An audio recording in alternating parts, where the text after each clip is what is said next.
A lonely farmer, a mysterious sheep, and a secret buried for generations.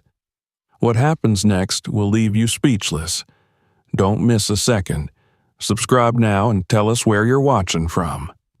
The sun rose slowly over the distant hills, its pale light spilling across the marsh farmland that had weathered 3 generations. The house stood tired yet stubborn, its wooden boards gray and its porch sagging beneath the weight of years. Tobias Marsh had lived here most of his life. Born in an upstairs room raised beneath his father's stern gaze and his grandfather's pride, he now carried the burden of the farm alone. His wife Ruth had been gone a decade, his children long since scattered to distant cities, weary of mud, chores, and the smell of animals. The land bound Tobias as tightly as an iron chain. Some days he wondered whether he was keeping the farm alive, or whether the farm was keeping him trapped. His mornings unfolded in patterns carved deep by habit. He woke before dawn, pulled on patched denim and a flannel shirt more mended than whole, and walked barefoot across the chilled floorboards. Coffee brewed on the old stove, and its bitter scent filling a house otherwise silent. Once, Ruth's humming had filled the kitchen, and the sound of children running had rattled the walls. Now, silence pressed heavy, broken only by the creak of his boots or the sigh of the wind against the windows. The farm itself was an aging companion.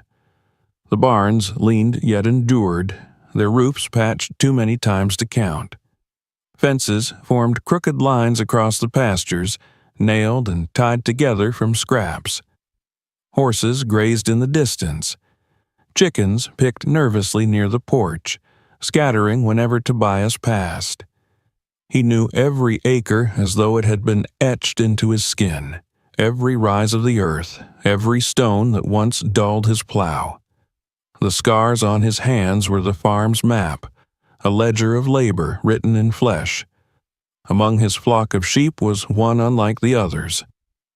A white ewe, Lily, stood out as if she had stepped from another world. Her fleece seemed too bright, too clean even in mud and rain, and her eyes were sharp, steady, unblinking. Tobias had seen enough sheep to know they were not creatures of intelligence, timid, skittish, simple. But Lily was different.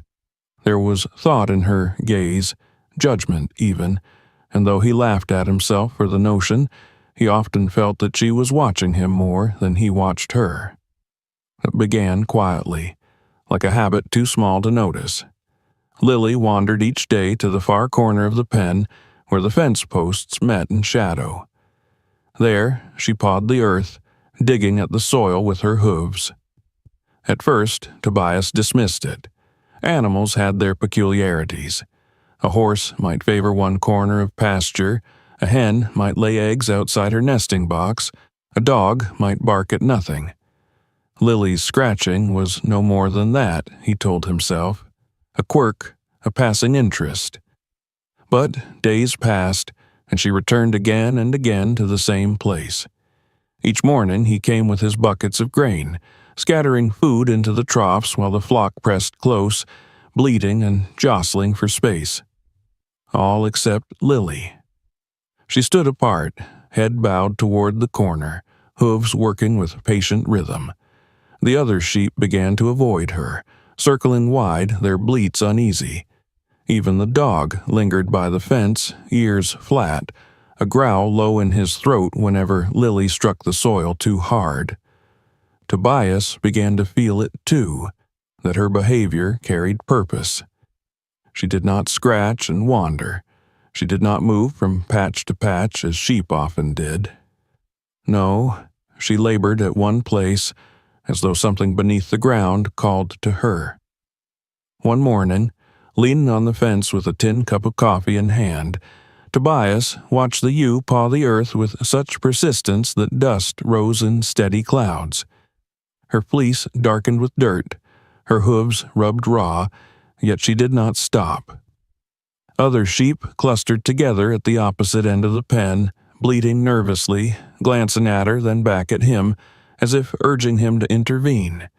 Even the horses grazing beyond the yard lifted their heads, ears pricked, their gaze drawn toward that corner where Lily worked. The unease in him grew, though he fought it. He had spent his life scoffing at superstition. His wife, Ruth, had been the believer. She swore animals sensed what humans overlooked: storms before the clouds gathered, earthquakes before the ground trembled, death before a soul gave its last breath. She once told him their old mare refused to enter the barn because she had smelled death on his father days before he passed. Tobias laughed then, waving her words away. Yet, standing at the fence now, watching Lily's strange devotion, he remembered Ruth's calm certainty and felt something cold stir in his chest. He tried to put an end to it. One afternoon he filled in the shallow pit Lily had dug, stamping the earth flat with his boots. He even dragged boards and hammered them across the spot, certain that would deter her. But by dawn the next day, the boards lay splintered, the soil scattered, and there she was again, scratching, determined, as though nothing he did could stop her. The farm's rhythms began to change around her obsession. Chickens quieted when she worked. The dog refused to cross near that part of the pen, snarling whenever he was forced close. Horses gathered together at the far fence line, their bodies stiff and uneasy. The silence around that corner grew heavy, as though the earth itself was holding a secret. Tobias told himself it was nonsense that a sheep could not trouble him. Yet, at night, lying awake in the darkness, he found himself listening past the ticks of the hallway clock and the sighs of the house. Faint, insistent, carried through the stillness, came the scrape of hooves at soil, over and over, steady as a heartbeat. And in that relentless sound, Tobias felt not madness, but message. He began to avoid the corner of the pen, though he could not avoid the thought of it. Even when mending fences or cleaning the barn, his mind returned to that place where white fleece turned brown with dirt, where hooves tore the ground apart.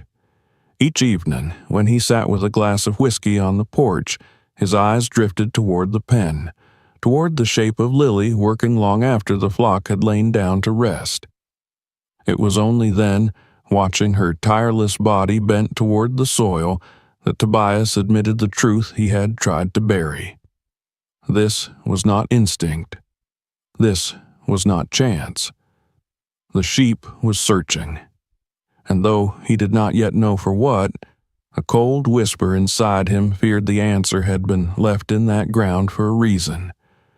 The nights on the Marsh farm had always carried a silence thick enough to press against the skin. In summer, frogs croaked by the pond, crickets trilled from the grass, and wind hissed low through the cottonwoods. But now, even those familiar sounds seemed muted, swallowed by something heavier. Tobias often lay awake staring at the ceiling, listening for the soft ticks of the hallway clock. Yet beneath those ticks came another sound, faint but unrelenting, the scrape of hooves against soil. At first he told himself it was a dream, a trick of exhaustion. But when he rose from bed and pushed aside the curtain, the truth stood there in the pale moonlight. Lily, the white ewe, bent low at the far corner of the pen. Her body shifted with effort, her hooves striking with steady rhythm. Each scrape carried clearly across the yard, louder than frogs or wind. She did not rest. She did not pause. It was as though the darkness itself compelled her to work harder. One night, when the sound grew unbearable, Tobias went outside. The air was cool against his skin, and the smell of damp earth hung heavy.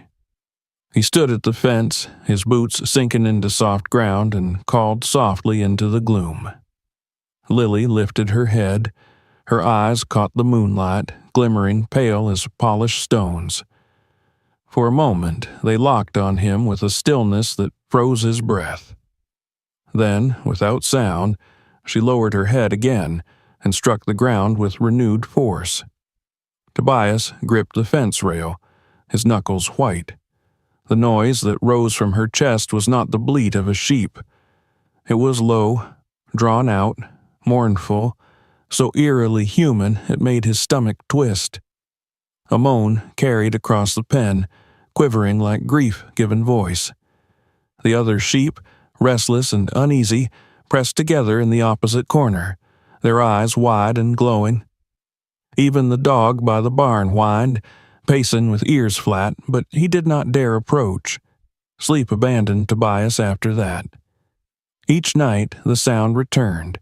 Each night he woke and sat by the window or walked out to the fence, unable to resist.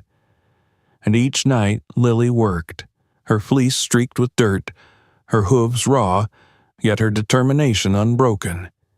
He filled the hole she dug, stamping it flat until sweat dripped from his chin. But by dawn it was open again, deeper than before. He nailed planks, hammered them hard across the earth. By morning the boards lay splintered, the soil torn apart. It was not mischief, it was obsession. And worse, it was purpose. Days bled together. Tobias tried to bury himself in chores, mending fences, hauling water, repairing the roof, but no task erased the sound of hooves tearing earth apart.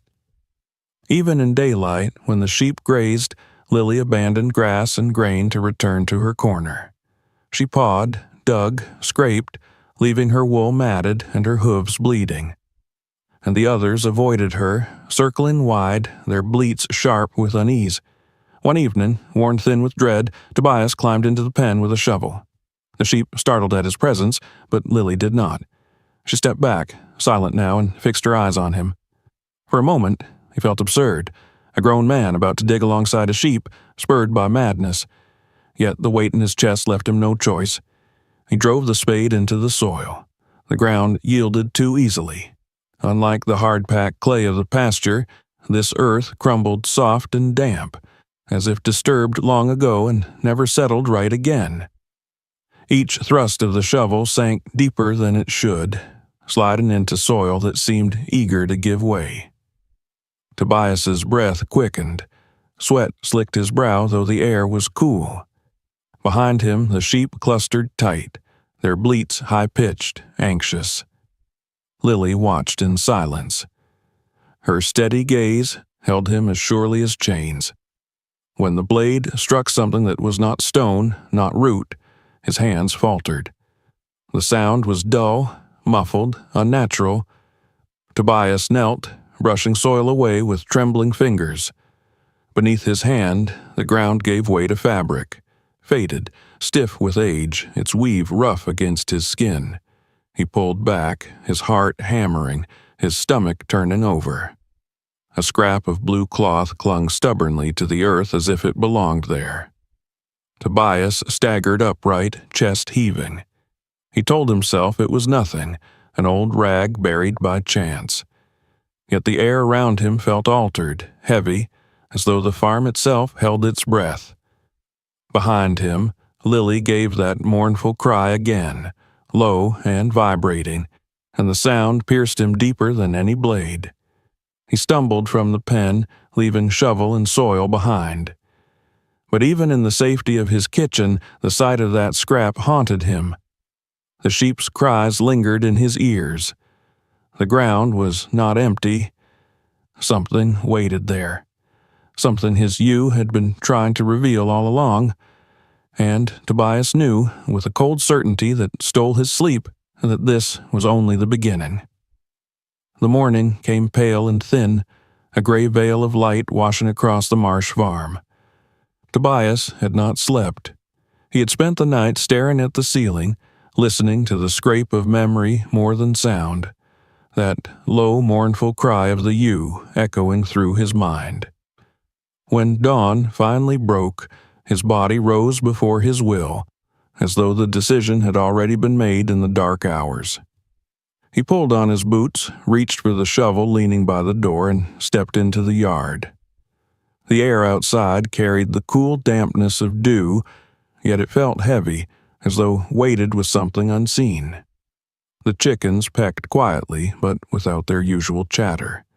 The horses stood gathered at the far fence, stiff and alert.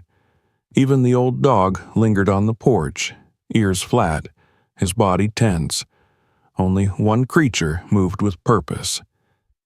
Lily stood by the corner of the pen, motionless now, her white fleece smudged with earth, her gaze steady on him as though waiting. She did not paw the soil any more. Her task, it seemed, was complete. Tobias climbed into the pen, the other sheep pressed against the far side, bleating nervously, but Lily held her ground. Her eyes followed him as he descended into the shallow pit where he had struck cloth the night before. His hands tightened on the shovel. For a long moment he stood frozen, his chest rising and falling with the force of his breath. Then, with a motion heavy as confession, he drove the blade down. The soil gave way easily, too easily. Each thrust turned up clumps of dark, damp earth that crumbled like ash. Sweat soon ran down his back, soaking his shirt, though the morning air was cool. His arms ached, his breath came ragged, yet he could not stop. The earth seemed to demand it. Then came the sound again, the dull, muffled thud of shovel against something solid. Tobias dropped to his knees, scooping dirt away with his hands. The fabric appeared once more, blue but faded almost to gray, stiff with years beneath the ground.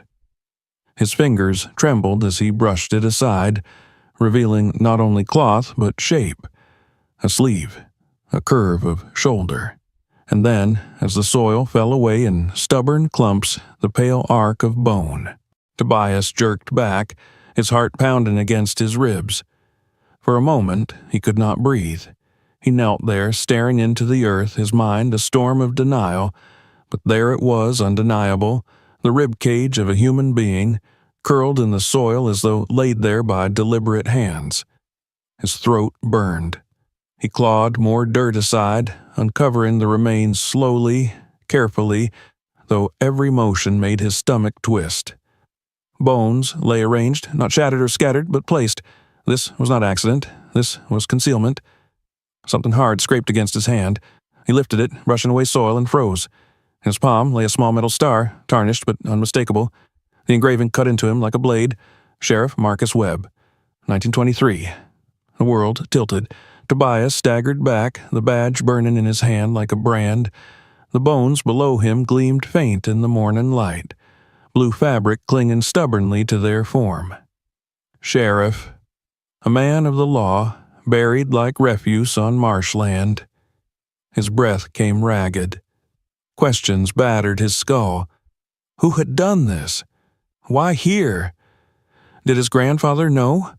Did his father? The silence of the farm pressed heavy, as though the land itself refused to answer. Lily stepped closer to the edge of the pit. Her white fleece brushed the fence, her eyes locked on him with a steadiness that felt like judgment. She gave a low sound, soft but insistent, a breath that trembled like sorrow.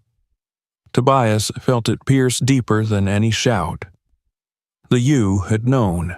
She had carried this secret in her hooves, dragging it from the soil, refusing to let it sleep. Staggering from the pen, Tobias clutched the badge so tight the edges bit into his skin. His boots carried him to the house, though his mind reeled. At the kitchen table, he set the badge down, its dull metal catching the light like an accusation. He pulled open drawers, reached for the old albums Ruth had insisted on keeping, flipping through pages yellowed with age. Faces stared back from the past. Stern men, unsmiling women, children in suspenders and calico. Then his hand stilled on one photograph dated the same year etched on the badge. His grandfather, Jonah, stood tall beside the original farmhouse, his father Samuel at his side. Next to them were two other men. One of them wore a shirt so like the one Tobias had unearthed that his vision blurred, and the name penciled faintly on the back cut him to the core. Jonah Marsh, Samuel Marsh, Marcus Webb, Theodore Pike. The sheriff, whose bones lay in the soil, had stood shoulder to shoulder with his grandfather, smiling for the camera. Weeks later, he had vanished, erased not by chance but by deliberate silence. Tobias's stomach turned. He stumbled from the table, poured whiskey into a glass with shaking hands, but the burn did nothing to steady him. The words from Jonah's journal returned, words he had once read but dismissed. The Webb matter is settled. We can move forward now. Settled. As though a man's life was nothing more than a problem to erase. He sat at the table long into the day, the badge and the photograph lying side by side, his head heavy in his hands. Outside, the farm seemed hushed, holding its breath. Lily stood by the pen, no longer digging, no longer restless. She only kept vigil, her white fleece bright against the shadows, her eyes unblinking. Tobias knew now the truth could not be buried again. His land, his family's name, the very soil that fed him, everything was stained with silence and blood. The weight of it pressed down on him, heavier than any plow or harvest. And though he did not yet know what he would do, he understood one thing with dreadful clarity. The sheep had not been scratching for worms or roots. She had been summoning him, demanding that he see, demanding that he act. The night after Tobias uncovered the badge stretched on endlessly. The clock in the hallway ticked like a hammer, each second pounding against his nerves. He sat at the kitchen table, the tarnished star before him, beside the photograph of his grandfather and the sheriff who now lay in the soil. His whiskey glass stood untouched. The silence of the house was different now, not emptiness, but pressure, as though the walls themselves waited for him to decide. Outside, the farm had changed too. The animals behaved as if they sensed the shift. The dog refused to leave the porch, his eyes fixed on the pen. The horses stood gathered tight at the far fence, their ears forward, their bodies stiff. Even the chickens were quiet, pecking in silence as though unwilling to disturb the air. And there, by the corner, Lily kept her vigil. She no longer scratched or dug. Her work was finished. Now she simply stood guard, white fleece ghost-like against the dark, eyes fixed on the place where bones lay exposed. Tobias rose at last, his legs heavy, the badge burning cold in his palm. He crossed the yard to the pen, each step dragging as though the soil itself tried to hold him back. The sky bled red with the setting sun, shadows stretching long across the fields. He leaned against the fence and looked down into the pit. The skeleton rested there, curled, the fragments of blue cloth clinging stubbornly to bone. The badge should have been buried with him, but instead it lay in Tobias's hand, trembling with the weight of justice long denied. Ruth's voice came back to him then, clear as if she stood beside him. She would have told him that silence in the face of wrong was a crime of its own. That justice mattered more than pride, more than family legacy. He could almost see her expression, the calm certainty she carried when she knew he was wrong. And she would not have hesitated now. But Tobias's chest ached at the thought of what truth would bring. The Marsh name still carried respect in town. His grandfather's portrait hung in the church hall, praised as a man who built and expanded, who gave work to neighbors, who stood tall in hard years. To expose this secret would be to burn that name to ash, to strip it of honor, to stain his own bloodline with shame. The whispers would spread like fire. People at church would turn away. His children, far in the city, would see headlines naming their father as the man who ruined their family's legacy. He feared they would call him traitor rather than brave. And yet, silence was worse. He could not forget the journal, those words written in Jonah's hand. The Webb matter is settled. He could not walk his fields without thinking of the bones beneath his boots. He could not drink his coffee at dawn without hearing Lily's cry, low and mournful, demanding that he face the truth. He closed his eyes, the conflict tearing him in two. If he buried the remains again, burned the journals, and cast the badge into the river, no one would ever know. The sheriff's disappearance was a century-old mystery, long abandoned. His farm would stay his name unchallenged, but every day would be a lie. The land would no longer feel like home. It would feel like a graveyard. Lily stepped closer to the fence then, lowering her head until her muzzle touched the wood. She gave a soft sound, not the moan of grief this time, but something gentler, almost pleading.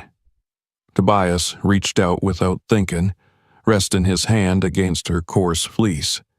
The touch sent a shiver through him, a strange comfort in the midst of his torment. It was as though the ewe told him the choice was his, but that silence would weigh heavier than any shame. He climbed into the pen. Slowly, heavily, he descended into the hole. He knelt beside the skeleton, the badge gleaming faintly in his hand. For a long moment, he could not move. His breath shuddered, his eyes burned. Then, with trembling fingers, he laid the star upon the ribs. The metal clinked softly against bone. His voice cracked as he whispered words he never imagined he would say. "You will not be forgotten." The air seemed to shift around him. The silence eased, as though the land itself had waited a century to hear those words. Lily gave a soft snort, lowering her head in what felt like reverence. Tobias rose, his body unsteady but his mind clearer than it had been in days. That night, he gathered the evidence. The journals, the photograph, the badge. He placed them in a bundle on the kitchen table. He did not drink. He did not sleep. He sat in the stillness, his head bowed, listening to the quiet outside. Lily lay by the porch, her eyes never leaving the house, her vigil not yet finished. By dawn, Tobias's decision had hardened. He would go into town. He would walk into the sheriff's office and lay the truth before them. He would speak the words his grandfather had buried. The scandal would come, the whispers, the shame. His name might crumble. His farm might never feel the same. But Sheriff Marcus Webb would have his justice, however late, and Tobias would no longer live as the keeper of silence. The morning sun climbed slow, its light pale but steady. Tobias shouldered the bundle, his hands trembling but sure. Outside, the farm was hushed, the animals watching him as though they knew the weight of what he carried. Lily stood by the gate, her fleece glowing in the early light. As he passed, she pressed her muzzle against his arm in a final gesture, a silent benediction. He paused, looking back toward the corner of the pen where the earth lay broken, the bones resting in shadows. The soil would hold them a little longer, but not forever. Tomorrow, the truth would walk into the light. For the first time in weeks, Tobias felt a strange calm, not triumph, not relief, something steadier. The burden had not lifted, but it had shifted. It was no longer the weight of indecision. It was the weight of truth accepted. And as he stepped down the porch toward the road, the farm seemed to breathe again. The silence was not oppressive now, but expectant. The earth, the animals, even the house itself seemed to wait for dawn to finish breaking. The century of silence was over. If this story kept you hooked, don't stop here. Hit subscribe so you never miss the next twist, drop a comment with your thoughts, and share this video with friends. Let them decide what they believe.